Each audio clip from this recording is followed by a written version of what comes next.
छोटे से ब्रेक के बाद एक बार फिर आपका स्वागत है न्यूज 24/7 तक। मैं हूं आपके साथ निशा नामदेव। आइए रुक करते इस वक्त की बड़ी खबर की ओर। सर, आज दिन भर पीसीसी में बैठकों का दौर है। पहले अब लोकसभा चुनाव की जो समितियों की बैठक है उसके बारे में थोड़ी सी जानकारी दीजिए। देखिए, बैठकों का दौर हमेशा से चल रहा है और आज ही नहीं, हमारी लोकसभा को लेकर के, राहुल जी की न्याय यात्रा को लेकर के निरंतर बैठकें भी चल रही है। कार्यकर्ताओं में उत्साह भी है और उसकी जोर शोर से तैयारियां भी चल रही हैं।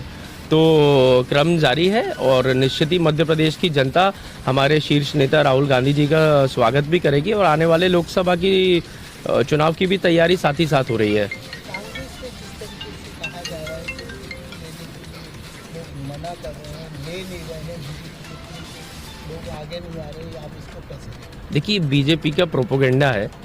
मैं आपको बताऊं, मैं तो एक दिन में प्रत्येक दिन हर सीट से कम 10-10, 12-12 लोग जो चुनाव लड़ने के इच्छुक हैं और बड़े परिवार से, प्रतिष्ठित परिवार से कम हर सीट से 10-10, 12-12 फोन तो मुझे ही आ जाते होंगे।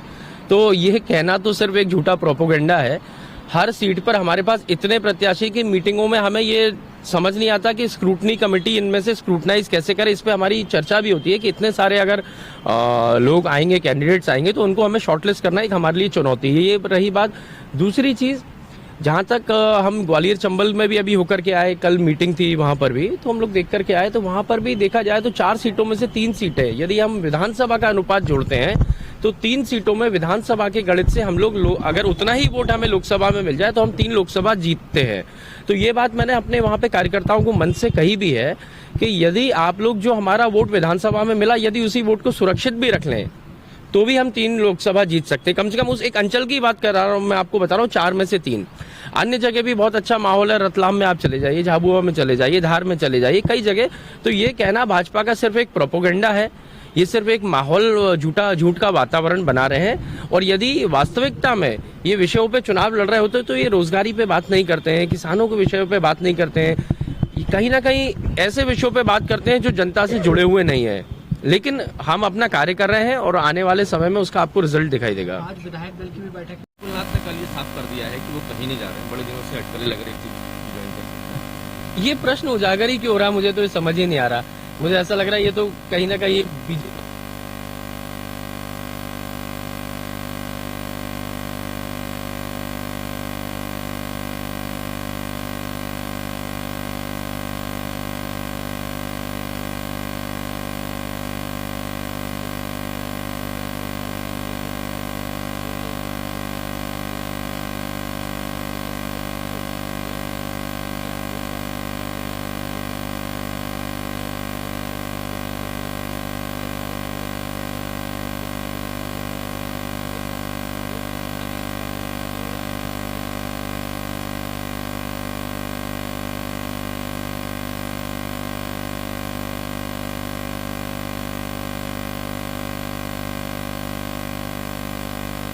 भोजन करेंगे और कैलाश जी को ऑब्जर्वर बनाया है। देखिए, इससे एक चीज तो स्पष्ट है कि छिंदवाड़ा के मारे पूरी मध्य प्रदेश में भारतीय जनता पार्टी घबराई हुई है।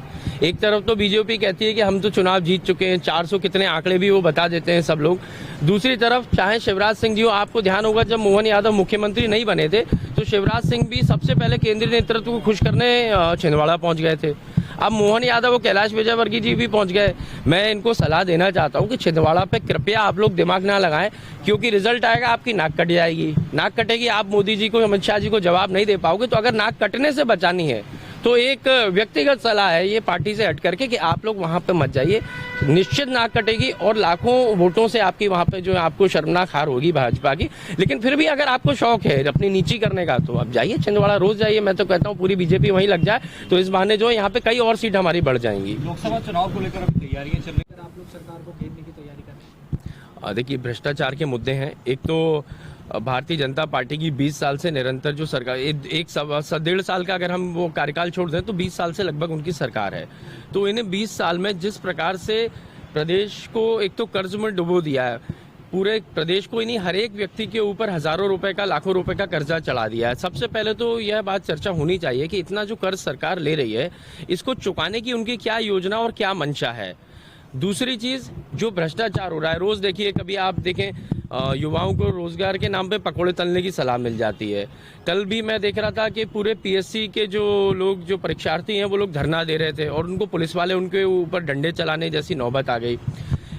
एक खबर मैंने पढ़ी, इस पे मैंने अपनी प्रतिक्रिया भी दी। जो हमारे मध्य प्रदेश के खिलाड़ी हैं वो लोग पलायन कर रहे हैं प्रदेश के बाहर। तो आप किसी भी विभाग की बात करेंगे, पीडीएस लूटा जा रहा है, जहां भी ओलावृष्टि हो जाती है वहां किसानों को मिलता नहीं है, जो मुआवजा होता है उचित मुआवजा नहीं मिलता, लूट रहे। हर वर्ग परेशान है यहाँ पर।